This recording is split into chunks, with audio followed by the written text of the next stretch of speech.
What this cat did while the baby slept will leave you speechless. The camera footage was impossible to deny. Frame by frame, it showed a cat doing what no animal should be able to do, sensing danger before any human could, saving a life in the dead of night. When Sarah first watched it back, her hands trembled so badly she nearly dropped her phone. Because if that camera hadn't been running, if she hadn't captured proof, no one would have believed what happened in that house. Not the doctors, not her husband, not even herself. This is the story of how a jealous cat became a guardian angel and how one desperate mother learned that miracles don't always come in the forms we expect. Before the baby arrived, the house belonged to silence and routines. Sarah and Michael had built their life around small comforts. Morning coffee shared in quiet understanding, evening walks that ended with laughter. And Ginger, their orange and white cat who moved through their days like a gentle shadow. They had rescued Ginger from a shelter during their first year of marriage. She wasn't just a pet, she was family. She slept curled between them every night, her purring a steady rhythm that marked the passage of peaceful years. When they argued, she'd appear from nowhere, rubbing against their legs until the tension broke. When they celebrated, she'd sit nearby, watching with those knowing amber eyes. Then Jacob was born, and everything shattered. The labor had been long and brutal. Sarah came home stitched and exhausted, her body feeling like it belonged to someone else. The crying started immediately, endless waves of sound that filled every corner of the house. Sleep became a myth, something she remembered but could no longer reach. Michael tried to help, but his job at the warehouse meant early mornings and late nights. Most of the time, Sarah faced the darkness alone with the baby in her arms and doubt gnawing at her confidence. "I'm not good enough for this," she thought during those desperate hours. "I don't know what I'm doing." And Ginger? Ginger watched from doorways. At first, Sarah interpreted it as jealousy. The cat had been dethroned, replaced by a crying, demanding stranger. Ginger would hiss when the bassinet creaked. She'd swat at blankets that smelled of milk and spit up. Once, Sarah found her curled inside the empty crib, her fur pressed exactly where Jacob's head should have been. Sarah's heart had hammered as she scooped the cat out. "Don't you dare," she'd whispered, voice trembling with a fear she couldn't quite name. When she told Michael that night, he'd laughed it off. "She's confused. Give her time to adjust." "She's planning something," Sarah insisted. "The way she stares at him, it's not normal." Michael kissed her forehead, his touch gentle but dismissive. "You need sleep. You're seeing things that aren't there." But the staring continued. Every night, Ginger would slip into the nursery after Sarah finally collapsed into unconsciousness. The baby monitor would pick up soft sounds, the creak of wood, the faint rhythm of purring, the whisper of paws moving near the crib rails. Sarah would wake to find tufts of orange fur clinging to Jacob's blanket, evidence of visits she hadn't witnessed. By the third week, exhaustion had transformed into paranoia. Sarah kept a spray bottle beside the crib, ready to intervene. Yet Ginger never scratched, never bit. She only watched, silent and unreadable. "Why are you so quiet?" Sarah whispered one night, tears streaming down her face. "If you hate him, just show it. Do something." Ginger tilted her head, ears swiveling toward the sound of Jacob's breathing. Those fragile, precious breaths became Sarah's obsession. Every pause made her lean over the crib, heart racing. Every sigh made her count seconds, terrified of silence. When she wasn't counting breaths, she was crying. When she wasn't crying, she was staring at the ceiling, wondering how other mothers made this look easy. The fourth week brought rain that hammered against the windows like accusations. Michael left for another overnight shift. Jacob had finally fallen asleep on the couch beside Sarah, his tiny body wrapped in a cloud-patterned blanket. She'd tucked the corners tightly. Every parenting article screamed warnings about loose fabric, and then collapsed beside him, her eyes burning with exhaustion. Ginger jumped onto the armrest. "Not tonight," Sarah murmured, barely conscious. "I can't deal with you tonight."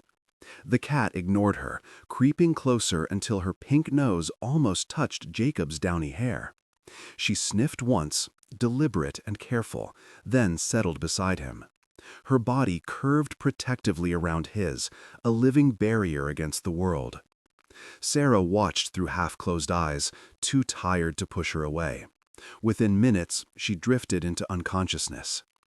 A sharp, frantic cry yanked her awake. Ginger was moving with desperate speed, paws batting at the blanket covering Jacob's face. Sarah's heart stopped. "Hey!" She lunged forward, adrenaline flooding her system. "Get off him!"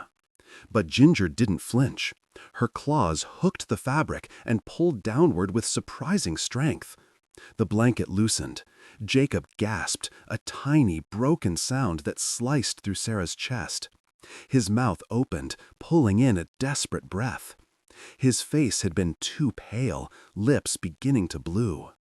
Sarah froze, ice flooding her veins as understanding crashed over her. The cat hadn't attacked. She had saved him. Ginger stepped back, breathing hard, her tail puffed to twice its normal size. She looked up at Sarah with an expression that seemed almost human, accusing, protective, exhausted. "Oh my God," Sarah whispered, her knees buckling. She scooped Jacob up, checking his lips, pressing him against her chest. She could feel his heartbeat against her skin, rapid but steady, alive. He whimpered once, then settled into her embrace. She sat there shaking while Ginger climbed quietly to the arm of the couch again. The cat licked a paw, calm now, as though the emergency had passed. When Michael came home hours later, Sarah was still awake, baby in one arm, staring at the animal curled at her feet. "Something happened," she said, her voice flat with shock. "Ginger saved him." Michael rubbed his eyes. "Saved him? From what?" "The blanket covered his nose. I didn't see it. She did." Sarah's voice cracked. "If she hadn't clawed at it, he might have stopped breathing." Michael crouched beside her, studying the cat. Ginger looked back, unbothered by the attention. "Then we owe her dinner for life," he said softly. Sarah didn't smile. Her mind replayed the scene endlessly. The sudden movement, the blanket lifting, the gasping breath. She needed to know it wasn't coincidence. The next day, she charged their old baby monitor camera and positioned it above the couch, aimed directly at Jacob's sleeping spot. "If you really did it," she told Ginger, "I need proof." That evening, she waited. Every creak of the floor made her jump. Midnight arrived. Jacob slept soundly, chest rising and falling in steady rhythm. Ginger wandered in, jumped onto the couch, and sat beside him again. Sarah watched from the hallway, half hidden in shadow, biting her lip. Minutes passed. Jacob stirred, letting out a faint cough. Ginger's head shot up immediately. She placed one paw on the blanket lightly, then another, pressing down just enough to flatten the fabric around his chest, smoothing it, ensuring he could breathe freely. Sarah's throat tightened. She stepped closer, whispering, "What are you doing, girl?" Ginger glanced up, eyes steady and calm, then turned back to Jacob. She rested beside him, one paw touching the blanket like a heartbeat monitor. For the first time in weeks, Sarah didn't feel fear, only disbelief and something deeper she couldn't name. She stood there in the dim light, the camera's red dot blinking steadily, and finally understood what Ginger was truly doing. Not guarding territory, guarding him. From that night on, everything changed. Sarah no longer tried to keep Ginger out of the nursery. She left the door cracked on purpose, the camera light blinking softly from the shelf. What she captured over the next few weeks would convince even the hardest skeptic. Every night, almost to the minute, Ginger padded into the room. She would circle the crib, sniff at the rails, then jump gracefully onto the edge. She always checked the same things: the baby's blanket, his breathing, the rise and fall of his chest. Once, when Jacob sneezed in his sleep, Ginger's tail puffed up and she leaned closer, touching her nose to his cheek until he turned his head and sighed contentedly. When Sarah showed Michael the first video, he stared at the screen in silence. Ginger, in pixelated black and white, adjusted Jacob's blanket with careful precision and settled beside him. "That's unreal," he murmured. "She does it every night," Sarah whispered. "Every single night." The months passed. Ginger's vigilance never wavered. The real test came one windy night when a draft from a half-closed window dropped the room temperature suddenly. The baby monitor beeped a warning. Jacob's breathing grew shallow, too soft to register properly. Sarah, passed out on the couch downstairs, didn't stir. But Ginger did. The camera caught her standing abruptly, sniffing the air with concern. She nudged the blanket closer around Jacob's body, then lay down directly against him, pressing her warmth into his side. Within minutes, his breathing steadied. At 4 a.m, Sarah woke with inexplicable urgency. She rushed upstairs, heart pounding, and froze in the doorway. Ginger was curled tightly around Jacob like a living heater. Both were asleep. The thermometer blinked 61 degrees. Michael rewound the footage 3 times. If we didn't have this camera, no one would believe it. The vet called it instinct. The pediatrician called it coincidence.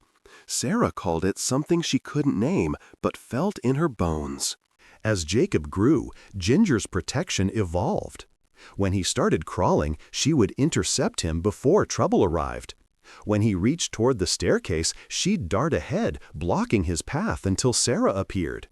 If he grabbed something dangerous, a coin, a small toy, she'd bat it from his hand and meow until someone looked.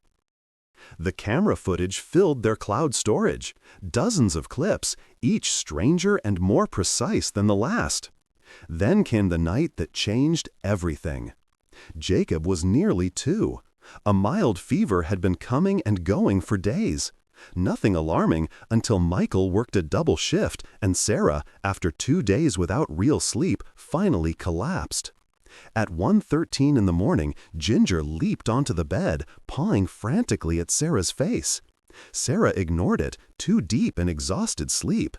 The cat meowed louder, desperate. Still nothing. Then Ginger bit lightly at her arm, not enough to hurt, just enough to jolt her awake. Sarah sat up, disoriented. What? Ginger jumped off and ran toward Jacob's room. Sarah followed, stumbling. When she reached the crib, the sound hit her, breathing that was faint, shallow, rapid.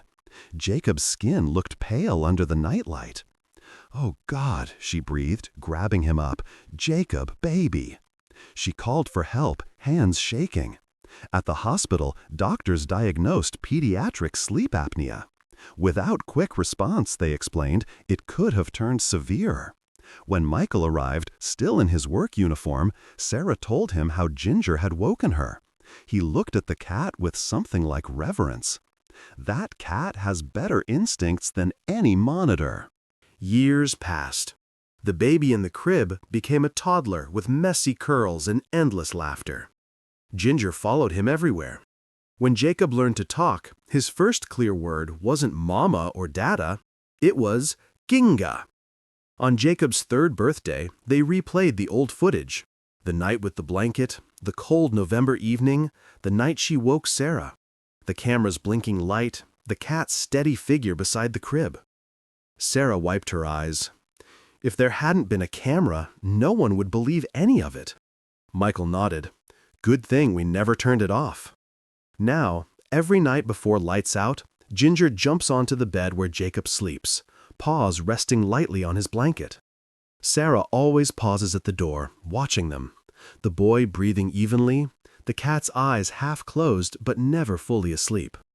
The world will never know how many times it happened, how many near misses were avoided, how many tiny breaths were caught in time. But Sarah does. She's seen the proof, frame by frame. Some protectors don't speak, they just stay. And sometimes, the only witness to a miracle is a camera left running in the dark. If this story moved you, don't keep it to yourself. Share it with someone who needs a reminder that love comes in unexpected forms, that animals understand more than we give them credit for, and that sometimes the smallest heroes make the biggest difference. Have you ever witnessed a pet do something extraordinary? A moment that seemed impossible, yet happened right before your eyes? Drop your story in the comments below. We'd love to hear it. And if you believe that loyalty has no species, that guardians come in all shapes and sizes, then stay with us. Subscribe for more true, emotional stories that remind us what unconditional love really looks like. Because some stories are too powerful to forget, and some heroes purr.